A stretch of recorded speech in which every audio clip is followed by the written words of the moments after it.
Hello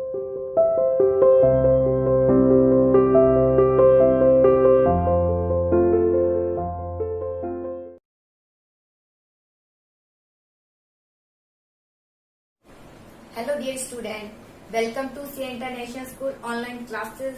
Dear +1 commerce class chapter 4 indifference कर हम शुरू कर रहे हैं। थर्ड लेसन तक हम कंप्लीट कर चुके हैं। आई होप आपने अच्छे से किया होगा। आज हम चैप्टर 4 करेंगे इंडिफरेंस कर क्या है, यानी इसमें आईसी एनालिसिस यानी आईसी इंडिफरेंस कर। ठीक है, पिछले चैप्टर में हमने यूटिलिटी पढ़ी, जिसमें हमने पढ़ा कि यूटिलिटी को हम 1 2 3 इसमें मेजर कर सकते हैं। ठीक है, उसमें मेजर भी किया हुआ था, जैसे टी है, कॉफी है, तो यूटिलिटी लिखा होता है, MUX है, MUY है, इस तरीके से जीवन था वहां पर। ठीक है, लेकिन जनरली लाइफ में ऐसा नहीं होता। अगर आपको कुछ सर्व भी किया जाता है, आपको कोई वस्तु पसंद आती है, तो आप ये नहीं कहते मुझे इससे इतनी यूटिलिटी मिल रही है, 1 मिल रही है, 2 मिल रही थी। आप ऐसा नहीं कहते हैं। आप हमेशा यही कहते हैं कि हाई या लो में आप मेजर करते हैं, उसकी यूटिलिटी को हाई या लो में ही मेजर करते हैं। ठीक है, उसके बारे में पूछ रहे वस्तु कैसी लगी, बहुत अच्छी लगी या कम अच्छी लगी, इस तरीके से आप जो है उसके बारे में उसको एक्सप्रेस करते हैं अपनी फीलिंग को। लेकिन 1 2 3 ऐसा नहीं करते। टी दी है, कैसी लगी है जी, 2 नंबर मिले हैं, 3, ऐसा नहीं होता है। आप जनरली यही कहेंगे कि बहुत अच्छी थी या ठीक है इसमें इतनी कमी थी, आप यही आंसर देंगे। तो इसी पर ही बेस है। जो पिछला चैप्टर है उसमें हम कार्डिनल नंबर यूज कर रहे थे, जिसे 1 2 3 में एक्सप्रेस करते हैं। यहाँ पर हम कार्डिनल नंबर यूज नहीं करेंगे, हम जो है ऑर्डिनल नंबर यूज करेंगे। ऑर्डिनल नंबर मीन्स कि जिसमें हम रैंक देंगे हाई या लो। ठीक है, चलिए तो अब देखते हैं हम। In previous chapter we discuss consumer equilibrium. हमने जो है कंज्यूमर इक्विलिब्रियम के बारे में डिस्कस किया with reference to utility analysis, जिसमें यूटिलिटी एनालिसिस थी कि किस तरीके से हम यूटिलिटी का प्रयोग करते हैं, किस तरीके से वस्तु में यूटिलिटी मिलती है। यूटिलिटी आपको पता है, जो वस्तु हमें पसंद है, अगर उसको खरीदते हैं, हमें उससे सेटिस्फाई होते हैं, तो उस वस्तु में है यूटिलिटी हमारे लिए। ठीक है, the basic utility analysis is that it is based on the assumption of cardinal measurement of utility. जो यूटिलिटी एनालिसिस था, ये किस पर assumption था, कार्डिनल मेजरमेंट होता था यूटिलिटी का। कार्डिनल मीन्स जिसे एक्सप्रेस करते थे 1 2 3 एक्सेट्रा 4 5। ठीक है, इस तरीके से मतलब नंबर देते थे हम यूटिलिटी को। लेकिन IC analysis of consumer equilibrium, यहाँ भी हम कंज्यूमर इक्विलिब्रियम का ही अध्ययन करेंगे, कंज्यूमर इक्विलिब्रियम है या नहीं। डिस्कार्ड दिस assumption, तो इस assumption को क्या करता है, डिस्कार्ड करता है, अवहेलना करता है। Instead it is based on concept, बल्कि यह किस पर आधारित है, utility is only rank as high और लो, कि यूटिलिटी को क्या दिया जाता है, रैंक दिया जाता है, हाई दिया जाता है, या फिर क्या दिया जाता है, लो दिया जाता है। इस पर ये आधारित है। ठीक है, it never express in term of unit like 1 2 3। यहाँ हम 1 2 3 इसमें एक्सप्रेस नहीं करते हैं, या तो हाई को या फिर लो को, इस तरीके से यहाँ पर शो किया जाता है यूटिलिटी को। तो इसे बोलते हैं आईसी इंडिफरेंस कर। तो इंडिफरेंस कर के माध्यम से मीन्स इन सभी को की रैंक दी जाती है, हाई ज्यादा सेटिस्फाई है, कम सेटिस्फाई, हम इसका डिस्कशन करेंगे।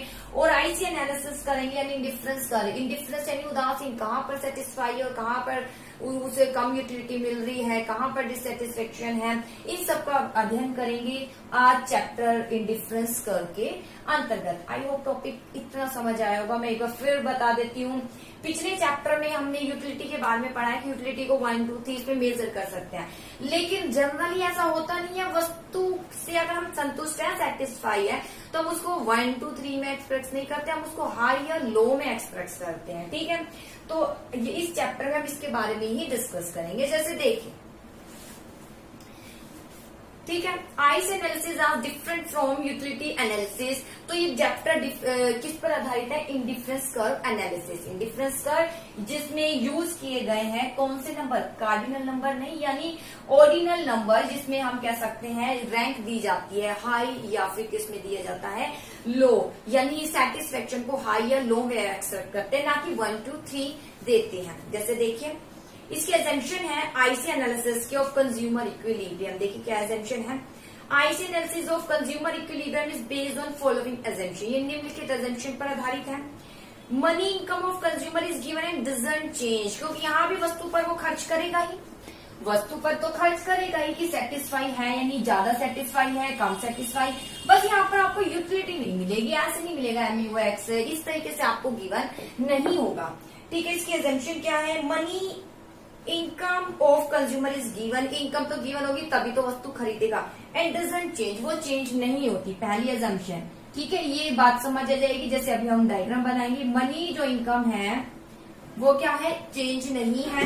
ठीक है, वो गिवन है और doesn't change. Second, consumer spend his income on such goods which can be substitute for each other like Apple and orange. दूसरा, जो इस इनकम को ऐसी वस्तु पर खर्च करता है जो एक दूसरे की क्या होती है, सब्स्टिट्यूट। सब्स्टिट्यूट यानी एक जैसी मतलब जैसे टी लीजिए, कॉफी, टी लेनी है, कॉफी लेनी, बात एक ही है। ठीक है, फ्रूट चाहिए, एप्पल लेना है, ऑरेंज लेना है, तो ये एक दूसरे के सब्स्टिट्यूट है। फ्रूटी तो चाहिए, कौन सा फ्रूट चाहिए, एप्पल नहीं है तो ऑरेंज ले लीजिए, ये है। ठीक है, तो कंज्यूमर स्पेंड कर, कंज्यूमर के पास इनकम है जो चेंज नहीं है, उस इनकम को क्या करता है, वो खर्च करता है वस्तु पर जो एक दूसरे की क्या होती है, सब्स्टिट्यूट होती है, जैसे एप्पल एंड ऑरेंज। आगे, द कंज्यूमर प्रेफरेंस और scale of preference for the two goods is well defined. या फिर कंज्यूमर का प्रेफरेंस डिफाइन होगा कि कंज्यूमर किसको ज्यादा प्रेफरेंस दे रहा है, किसकी यूनिट ज्यादा खरीद रहा है, किसकी कम। जिसकी ज्यादा खरीद रहा है तो हम कह सकते हैं वहां सेटिस्फेक्शन उसको ज्यादा मिल रहा है। ठीक है, generally speaking his intensity of desire for a good would increase when he has less of it. देखिए क्या बोला है, हालांकि जो उसकी इंटेंसिटी है डिजायर फॉर अ गुड्स के लिए जो इंटेंसिटी है would increase when he has less of it. ठीक है, जैसे जैसे कोई वस्तु हमारे पास से कम होती जाएगी तो हमारे लिए उसकी इच्छा बढ़ती जाती है। कोई वस्तु हमारे पास बहुत ज्यादा आती है तो उसके लिए इच्छा क्या होती जाती है, कम होती जाती है। कोई आपको वस्तु बहुत पसंद है, मिलती जा रही है, इच्छा कम हो जाएगी और एक आने वाले टाइम में बिल्कुल खत्म हो जाएगी। कोई वस्तु हमारे पास से जली जा रही है यानी उसकी कमी है, कोई कमी होती है तो हम उसके लिए इच्छा जताने लग जाते हैं। ठीक है, Likewise, his intensity of desire for a good would decrease when he has more of it. ऐसे ही आपकी इच्छा उस वस्तु के लिए डिक्रीज हो जाती है जिसका आपके पास बहुत सारा स्टॉक होता है। जैसे आपको मैंगो पसंद है, मैंगो आए जा रहे, बहुत सारे आ गए, खाते खाते इतने बोर हो जाओगे कि आपके लिए इच्छा उसकी खत्म हो जाएगी। ऐसे ही मान लीजिए आप एप्पल भी खाते हैं लेकिन एप्पल आपको कभी कभी मिलता है, तो जब भी आपको मिलता है तो आपको वो बहुत ज्यादा सेटिस्फेक्शन देता है। तो वही है, जो वस्तु हमारे पास ज्यादा मात्रा में आ जाती है तो उसके लिए इच्छा कम हो जाती है। ठीक है, जो हमारे पास कम है तो उसके लिए इच्छा क्या हो जाती है, ज्यादा हो जाती है। ठीक है, इसके आधार पर प्रेफरेंस बताए गए हैं। More of goods always give more satisfaction to the consumer. कहा गया है जितकी वस्तु अगर ज्यादा होती है तो ज्यादा सेटिस्फेक्शन देती है, कब तक, जब तक वो हमें अच्छी लग रही है। ठीक है, the consumer is rational. Consumer यहाँ विवेकी है, विवेकी यानी पूरी सोच समझकर वो अपनी इनकम को, रेशनल है यानी पूरी सोच समझकर अपनी इनकम को क्या कर रहा है, वस्तु पर इस प्रकार खर्च कर रहा है कि अगर दो वस्तु पर भी खर्च कर रहा है कि दोनों से उसे सेम क्या मिले, सेटिस्फेक्शन। सेम क्या मिले, सेटिस्फेक्शन। इस तरीके से वो खर्च कर रहा है दो वस्तुओं पर कि चाहे एक ही मात्रा बढ़ा रहा है, बी की कम कर रहा है, लेकिन लास्ट इतनी कम करेगा कि दोनों से उसको क्या मिले, इक्वल सेटिस्फेक्शन। ठीक है, consumer rational he always maximise, वो हमेशा अपने सेटिस्फेक्शन को ज्यादा रखता है। फिर देखिए थोड़ा स्टार्टिंग ही है, शायद आपको डिफिकल्ट लग रहा होगा लेकिन एक बार पढ़ते जाएंगे तो इजी लगेगा। ये इंडिफरेंस कर्व किस पर आधारित है कि अभी हमने यूटिलिटी पढ़ी थी, उसमें यूटिलिटी में भी कर्व बना रहे थे जिसमें 1 2 3 इसमें एक्सप्रेस कर रहे थे, MUX PX ये लिख रहे थे। यहाँ ऐसा कुछ नहीं है, यहाँ पर हम बताएंगे कि किससे ज्यादा संतुष्ट हो रहा है, किससे कम। ठीक है, कहाँ सेटिस्फेक्शन हाई है और कहाँ सेटिस्फेक्शन कम। तो उसके लिए कुछ एजम्पशन, इसके लिए आईसी कर्व बनेगा, कर्व बनाया जाएगा सेटिस्फेक्शन के लिए। ठीक है, तो उसके लिए आईसी कर्व है। तो आईसी कर्व की कुछ एजम्पशन बताई गई है। सबसे पहले तो कर्व तब बनेगा, कर्व मतलब ये वस्तु का ही बनेगा, वस्तु खरीदे, कर्व तब बनेगा जब आपके पास इनकम होगी और इनकम चेंज नहीं होनी है। ठीक है, दूसरा आप सब्स्टिट्यूट वस्तु खरीद रहे हैं एप्पल या ऑरेंज, तब उसमें सेटिस्फेक्शन देखा जाएगा। ये नहीं कि वेजिटेबल को आप एप्पल से कंपेयर, नहीं, कंपेरिजन के लिए दोनों सेम ही होने चाहिए। सब्स्टिट्यूट वस्तु, व्यक्ति रेशनल है, अपनी इनकम को इस तरीके से खर्च करता है कि मैक्सिमम क्या मिल जाए, सेटिस्फेक्शन मिल जाए। आगे indifference set and indifference curve. देखिए इंडिफरेंस सेट क्या है और इंडिफरेंस कर्व। इंडिफरेंस सेट यानी सेट बनाएंगे अभी हम, ठीक है, फिर कर्व बनाएंगे। कंसिडर सिचुएशन, आप सिचुएशन कंसिडर कीजिए व्हेन कंज्यूमर स्पेंड करता है अपनी इनकम को दो वस्तु पर। देखिए अजम्पशन थी, इनकम को सब्स्टिट्यूट दो वस्तु पर खर्च करता है ए एंड बी। ए है एप्पल और बी है ऑरेंज, ठीक है। कंसिडर दीज गुड्स का सब्स्टिट्यूट, और ये दोनों क्या है, एक दूसरे की सब्स्टिट्यूट है। तो इसका क्या कॉम्बिनेशन बनेगा, different combination of Apple and orange. तो निम्नलिखित प्रकार से डिफरेंट क्या बनाएंगे हम, एप्पल एंड ऑरेंज। अपनी इनकम को किस पर खर्च कर रहा है, एप्पल पर खर्च कर रहा है। अब यहाँ MUX कुछ नहीं होगा, और किस पर खर्च कर रहा है, ऑरेंज पर खर्च कर रहा है। यानी जब एप्पल 1 खरीदता है, ठीक है, 2 खरीदता है, 3 खरीदता है, 4 खरीदता है, ठीक है। 1 खरीदता है तो 10, इसकी एक यूनिट खरीदता है तो उसकी 10 यूनिट खरीदता है। जब 2 एप्पल खरीदता है, ठीक है, तो ये 7 खरीदता है। 3 खरीदता है, ठीक है, तो ये खरीदता है 5 खरीदता है। जब ये इसकी यूनिट बढ़ा देता है एप्पल की, तो यहाँ 4 खरीदता है। अब इसके बाद खरीदना बंद कर देगा, क्यों, क्योंकि यहाँ पर ये क्या हो चुके हैं, इक्वल। एप्पल और ऑरेंज क्या हो चुके हैं यहाँ पर, इक्वल, ठीक है। फिर देखिए, कंसिडर कीजिए सिचुएशन जो इनकम को खर्च करते हैं दो वस्तु एप्पल एंड ऑरेंज पर, ठीक है। तो डिफरेंट या कॉम्बिनेशन बनाए गए हैं एप्पल एंड ऑरेंज के। नंबर ऑफ एप्पल दिए हुए हैं, नंबर ऑफ ऑरेंज, ठीक है। कितने कितने आप एप्पल खरीद रहे हैं और कितने आप ऑरेंज खरीद रहे हैं अपने गिवन इनकम के अकॉर्डिंग। कॉम्बिनेशन बना रहे हैं, ए कॉम्बिनेशन बी, सी और डी, ठीक है। मान लीजिए इनकम है, आप एप्पल खरीद रहे हैं, एक एप्पल खरीद रहे हो, 10 ऑरेंज खरीद रहे हैं, अकॉर्डिंग टू इसके प्राइस ही खरीदेंगे, क्या प्राइस है, ठीक है, जो आपको बजट करेगा। फिर आपके पास जब ऑरेंज की मात्रा ज्यादा हो गई तो आप एप्पल और ज्यादा खरीदना चाहते हैं। अब सीधी सी बात है, अजम्पशन थी इनकम गिवन है, अजम्पशन क्या थी, इनकम गिवन है और नोट चेंज, और वो चेंज नहीं है, यानी इनकम 10 रुपए तो 10 ही है, उसको चेंज नहीं करना। 10 से 12 हो जाएगी तो बेटा एप्पल भी बढ़ा दोगे, ऑरेंज भी बढ़ा दोगे, इनकम उतनी की उतनी है, ठीक है। तो आपने इस इनकम को एप्पल पर भी खर्च किया, ऑरेंज पर भी खर्च किया। अब एप्पल की संख्या को जब बढ़ाओगे तो ऑटोमेटिक ऑरेंज क्या करना पड़ेगा, आपको कम करना पड़ेगा। क्यों, क्योंकि आपकी इनकम क्या है, चेंज नहीं है, इनकम वही है जो कि आपने इस कॉम्बिनेशन पर खर्च किया। मान लीजिए 5 रुपीज है तो 5 रुपीज ही 5 यही है, इस कॉम्बिनेशन भी 5 है, यहाँ पर भी और यहाँ पर भी। अंतर इतना है, आप सिर्फ ये देख रहे हो कि अगर एक एप्पल मैं खरीदूंगा ज्यादा तो सीधी सी बात है ऑरेंज 10 नहीं खरीद सकता, क्योंकि मेरे पास इतने पैसे नहीं है, मुझे ऑरेंज की संख्या कम करनी पड़ेगी, और इस संख्या कितनी कम करी, 7। उसके बाद जब एक एप्पल बढ़ाए 3 तो ऑरेंज की संख्या कितनी कम करनी पड़ी, 5। दो आपने कम करे, पहले 3 का त्याग किया, अब यहाँ पे 2 का त्याग किया। जब इसकी एक संख्या बढ़ाई, एक और एप्पल की यूनिट बढ़ाई, तो आपने यहाँ इसका 1 यूनिट का क्या किया, त्याग किया, ठीक है। अब इसके बाद कोई त्याग नहीं करेंगे, ना ही आप इंक्रीज करेंगे, क्योंकि यहाँ पर आप सेटिस्फाई है, यहाँ पर आप क्या है, सेटिस्फाई, क्योंकि 4 यूनिट इसकी मिल गई, 4 यूनिट ही। अगर इसको कम कर देंगे तो यहाँ तो इसकी ज्यादा खरीद लोगे, और यहाँ कम, यानी यहाँ पर एक तरीके से आप कहेंगे कि कुछ यहाँ पर आपका सेटिस्फेक्शन लेवल एक तरीके से गिर रहा है और यहाँ पर इंक्रीज हो रहा है, ये इसको शो करेगा। यहाँ पर 4 और 4 इक्वल सेटिस्फेक्शन को शो करेगा। और जब आप ये बनाएंगे, डिक्रीज करेंगे, तो ध्यान दीजिएगा ये डिमिनिशिंग होना चाहिए। जैसे मैंने पहले 3 का अंतर किया, फिर 2 का किया, और फिर कितने का किया, 1 का किया, ठीक है। यानी घटती दर से ये यहाँ ये बढ़ रहा है, तो ये घटती दर से ही गिरना चाहिए। यानी पहले 3, उसके बाद 2, ये नहीं इंक्रीजिंग रेट से आप करेंगे, इंक्रीजिंग रेट से नहीं, ये डिक्रीजिंग रेट से ही आपको घटाना है। पहले 3, उसके बाद फिर 2, फिर उसके बाद कहेंगे नहीं जी हमें तो ऑरेंज भी पसंद है, 1 ही घटाएंगे, उसके बाद दोनों की 4 यूनिट आ गई है, आप सेटिस्फाई है। जैसे देखिए, कॉम्बिनेशन ABCD गिवन है, are specified by the consumer according to he scale of preference for the 2 goods के अकॉर्डिंग यहाँ गिवन है। Each combination offer same level of, हर एक combination same level of satisfaction को शो कर रहा है कि यहाँ पर आप सेटिस्फाई है, आपके पास इनकम है और इनकम को आप खर्च कर रहे हैं, 2 वस्तुओं पर सेटिस्फेक्शन है, सेम लेवल ऑफ सेटिस्फेक्शन। इसकी कंडीशन यहाँ सेम लेवल ऑफ सेटिस्फेक्शन आपको लिखना है, हर combination same level of satisfaction को शो कर रहा है। आगे,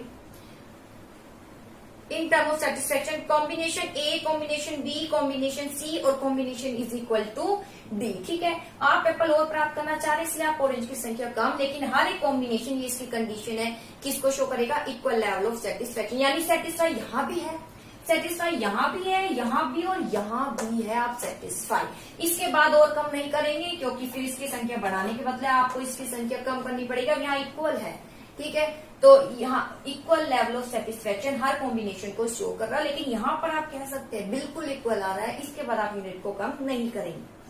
as there is no difference among combination, आप ये कह सकते हैं, इसकी जब एजम्पशन है कि ए बी सी डी में किसी प्रकार का कोई जो है डिफरेंस नहीं है। We may say that consumer in difference accord this combination, वो डिफरेंस है, उदासीन है, सब पर इक्वल लेवल ऑफ सेटिस्फेक्शन को शो कर रहा है। This combination in different set of consumer, इसे in different set of consumer कहते हैं। और ये कैसे बनेगा, इस तरीके से बनेगा। ठीक है, मान लीजिए बढ़ती दर से होता, यहाँ 1 का डिफरेंस होता, फिर 2 का डिफरेंस होता, 3 का डिफरेंस होता, तो ये इस तरीके से बनता लाइन। ठीक है, मान लीजिए सब में इक्वल डिफरेंस होता, 2 का अंतर होता, 2 का 2, तो लाइन स्ट्रेट बनती। ठीक है, लाइन इस तरीके से, ये कर्व बनते बेटा। कर्व किस तरीके से बनते हैं, देखिए यहाँ पर अगर आप देखें तो ये घट रहा है, ये क्या हो रहा है, घट रहा है, 3/2 और 1, तो कर्व इस तरीके से बनेगा, याद रखिए। ठीक है, अगर यही अंतर किस तरीके से गिवन होता, इसमें 1 का अंतर होता, 1 का अंतर में पहले 10 है, ठीक है, 10 के बाद 9 दिया है, फिर उसके बाद 2 का अंतर है, 2 इसे माइनस कर दीजिए, कितना आ गया, या 7 होता। ठीक है, और 7 के बाद 3 का अंतर है, 3 का अंतर कर दीजिए, कितना आता, 4, लास्ट 4 ही आता। लेकिन जो ये रेट होती, ये इंक्रीजिंग रेट से घटा रहे थे आप, क्या कर रहे थे, इंक्रीजिंग रेट से घटाने का मतलब आप और इंक्रीज रेट से घटाएंगे, आप इसे एक तरीके से डिससेटिस्फेक्शन को शो कर रहा है यहाँ। और यहाँ पर डिक्रीजिंग रेट से घटाने का मतलब अब यहाँ सेटिस्फाई और इनसे भी, इसलिए आप इसको और ज्यादा त्याग नहीं करेंगे। ठीक है, तो ये इंक्रीज हो रहा है 1 2 3, तो इसका कर्व इस तरीके से बनेगा। ठीक है, इस तरीके से बनेगा। और इसके अलावा अगर मान लीजिए सबकी रेट सेम है, सेम मतलब 10 के बाद 9 8 7, तो 1 का डिफरेंस, तो लाइन स्ट्रेट बनेगी। ठीक है, ये कर्व का है, इस तरीके से कर्व शो होगा, जहां जरूरत होगी वहां आपको समझा दिया जाएगा। ठीक है, ये मैंने आपको कॉम्बिनेशन बता दिया है। कॉम्बिनेशन के बाद बस इसका कर्व बनाना है, बहुत सिंपल। एक फोकस जोन पर मीनिंग है कि इंडिफरेंस सेट वह सेट है जो कॉम्बिनेशन बताता है 2 गुड्स का जो ऑफर करते हैं सेम लेवल, यानी हर combination same level of satisfaction को शो कर रहा है। और consumer is indifference across all combination in his indifference set, और वो डिफरेंस है उदासीन, यानी हर लेवल पर सोच समझकर खर्च कर रहा है और सेम लेवल ऑफ सेटिस्फेक्शन को शो कर रहा है। अगर एप्पल बढ़ाना भी चाह रहा है तो ऑरेंज की जो दर है, ऑरेंज की जो मात्रा, उसको घटती दर से ही शो कर रहा है, ये नहीं इंक्रीजिंग रेट से बढ़ा रहा है। इंक्रीजिंग रेट मतलब 3 के बाद 2, 1 के बाद 2, 2 के बाद 3, 3 के बाद 4 चलता रहेगा। लेकिन अब यहाँ कहाँ चलेगा, देखिए ना, पहले 3 यूनिट घटाई, फिर 2, 2 के बाद 1, 1 के बाद तो अब घटाने के लिए कोई बचा ही नहीं, 1 के बाद तो 0 आता है, यानी अब वो इस संख्या को काम नहीं करेगा। ये लास्ट है कमी जिसमें ऑरेंज और इनकी, जिसमें एप्पल को इंक्रीज करने के लिए उसने ऑरेंज को क्या किया है, घटाया। इसे बोलते हैं इंडिफरेंस, यानी वो इंडिफरेंस है, उदासीन है। ठीक है, तो इसका कर्व है, सिंपल बनेगा बेटा। यहाँ है OX एक्सिस और यहाँ है Y, यहाँ आप एप्पल शो कर सकते हैं, यहाँ आप ऑरेंज शो कर सकते हैं। एप्पल क्योंकि इंक्रीजिंग रेट है तो बेटा यहाँ ही शो होगा, ध्यान दीजिए, इंक्रीजिंग रेट है, यहाँ शो होगा। ऑरेंज है 4 5 7 8, तो 1 से भी कर सकते हैं, 1 2 3 4 5 6 7 8 9 10। ठीक है, 1 है और 10, ये रहा 1 और यहाँ बिंदु। फिर इसके बाद 2 पर 7 है। ठीक है, जब 2 एप्पल खरीदता है तो 7 ऑरेंज यूनिट, इसकी 3 है तो यहाँ पर 5 है, उसके बाद क्या है 4 एंड 4 है। ठीक है, तो ये कर्व इस तरीके से बनेगा, बस खत्म, ये बन गया IC कर्व, फिनिश। ठीक है, आई होप टॉपिक समझ आया होगा।